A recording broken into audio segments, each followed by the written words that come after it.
The longer you live, the more you notice how basic living is getting more expensive. People talk about the cost of living crisis as if it's something transient and blame temporary problems like the war in Ukraine and the £400 billion that we squandered on COVID anxiety. But sadly, increased cost of living is something that will get progressively worse. This increased cost of living, which equates to increased hours of your life sold, is actually due to the constant overregulation and micromanagement of everything that happens in your life. Every year, there are around 1,900 new laws that are introduced into the UK, with only a few ever being removed.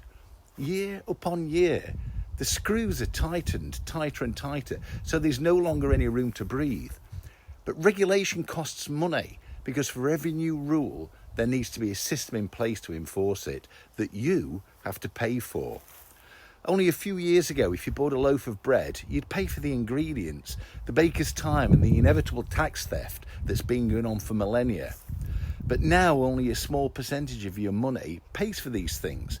The rest goes on the ever-increasing regulations such as health and safety to tell you not to drink your car's battery acid, and human resources telling you what pronouns you must use.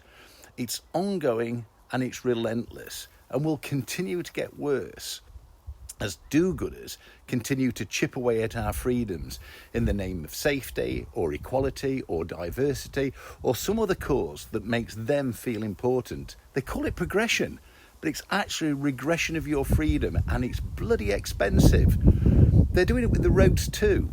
Someone with a job they need to justify decides that if you lower the speed limit of a dual carriageway from 70 to 50, you'll save a few lives. Then next time they'll decide to reduce it to 40 for the same reason, and so on until they've prevented all 3,000 per year UK road deaths by banning driving altogether. This is the trend of constant regulation. Want to go back to a life where you don't spend 50 years in the workplace just to put a roof over your head, and so you can drive down the road looking at the road instead of looking at your speedometer? Then get rid of the regulation and get rid of the self-indulgent do-gooders who keep thinking up new ways to steal your money and freedom in the name of a cause you don't give a shit about.